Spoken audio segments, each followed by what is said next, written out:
Alright, this video is for Gonzalo. I have your quad finished up. Here it is right here. So this is called the Donut. Yeah, pretty good name they made for this. I've done one of these before. It wasn't that long ago, maybe like 6 months to a year ago or something. I don't remember, but I remember I did do one of these for somebody else. Because the frame is just so cheap that you can get one of these built up for pretty cheap. A cinewhoop, you know what I mean? So I don't know how strong the ducts are going to be. They're not TPU like how the Squirt V2 is or anything. But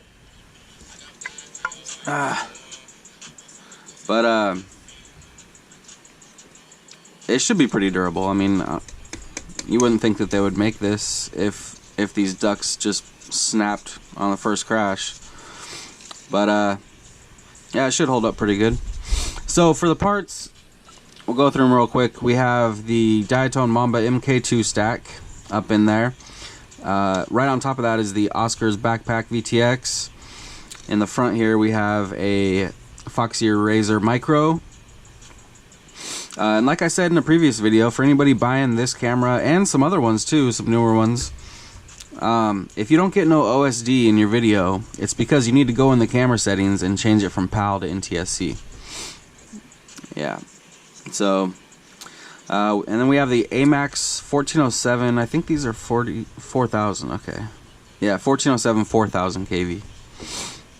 These ducts, I honestly don't remember where I got them. They're actually made specifically for a cinewhoop.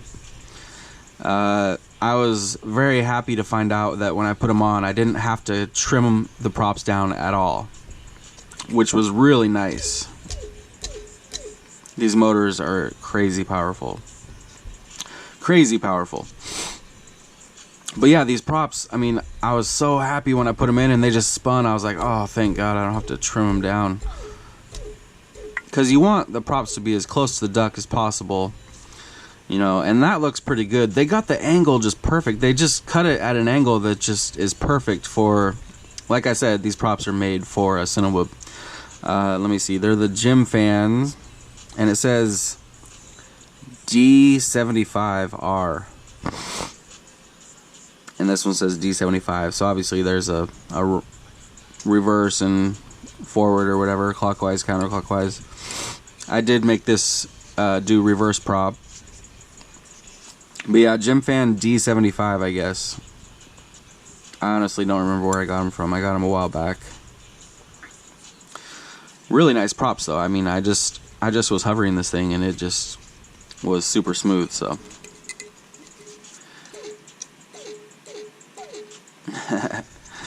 what else? We have a Big Mac antenna in the back. You got your XT30 with the cap on it right here. And you got an XM Plus, and to bind it, it's in the back here. You can see it through here maybe. The bind button is right here. I'm touching it right now, so it's very easy to access. I'm clicking it right now. So you're gonna bind it in D16 mode, and I know you're fairly new to this, so I will link you to a video that I have for setting up a new model in your radio and binding and all that. So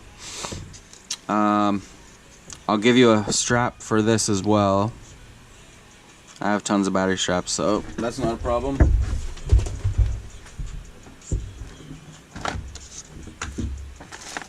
Let's see, I don't know what you're using, but so I don't know how big a strap. I'll just give you a few different sizes of straps. These came with I can't remember, some parts somebody gave me, or not gave me, but some place I ordered from. I'm sure some of you might have seen these. I don't know who makes them, but who's Sharmouta? Sharmouta? I don't know. But yeah, plenty of battery straps to go around for everyone.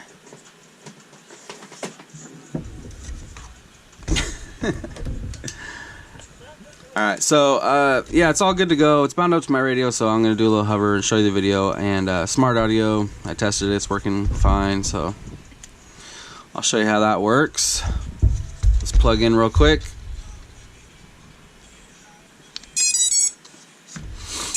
So there's your video. Looks great. You got RSSI, it's working just fine. You got your battery voltage and a timer. So to go in the menu, you go throttle middle, yaw left, and pitch forward. And it's not going to do it because I'm too close to the quad. So I'll throw it on the floor there. Alright, so we got throttle middle, yaw left, pitch forward. And that brings up this menu. You go down to features, and then you go to the right to choose that. You go down to VTX SA, and then go over to choose it. And in here you can change your channel, power, band, all that.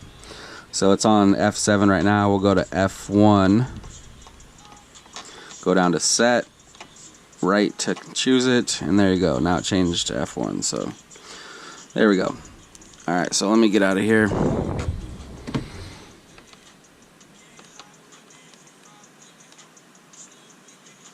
Oh my god, I can't read it. Save and exit, save and exit. Okay. Let's do a little hover.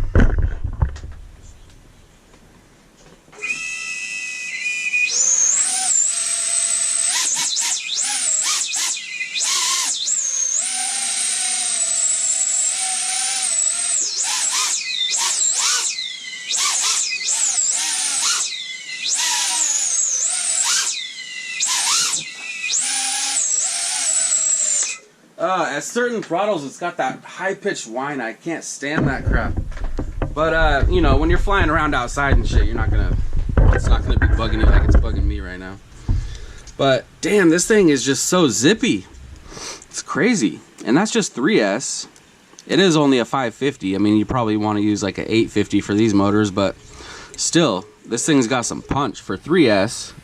You know, and you're going to be throwing a GoPro on there, so with 4S, I think it's still going to be just as punchy as it is right now. So,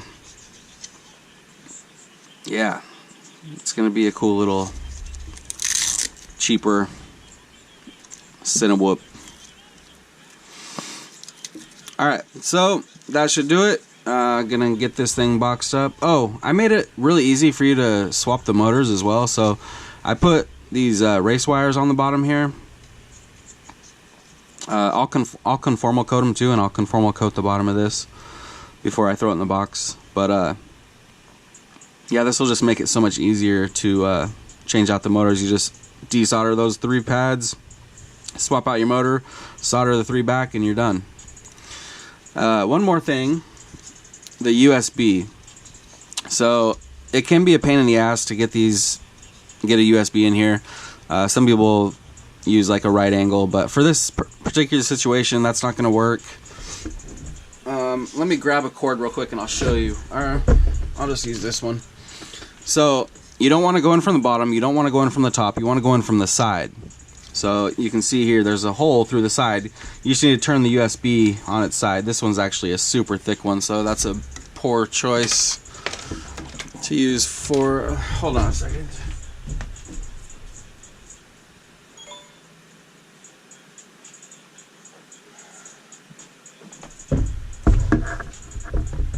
Alright, so if you got a regular USB like this, you're going to go in through the side right here. Just slide it in through the side, and then once it's in, you can turn it back regular. Line it up with the USB. I know this seems like a pain in the ass, but it's not like you're going to be plugging in the USB every day or something. Line it up just like that. Grab some pliers and just help it in. Do it very gently because you don't want to break the USB off. I don't know why I'm trying this on camera. It's going to take me an hour, and it's really actually easy, but not with a camera in your face. There, see? Now it's plugged in. So it's not too difficult. And then just be real gentle because you don't want to break that USB off. So that should do it. Let me know if you have any questions. I'll send you a link to that video to help you get your radio going, and I'm sure I'll be coaching you through getting this thing going with your radio. So, alright, thank you, and I'll conformal coat it, get it boxed up, and send you tracking. Alright, thanks man.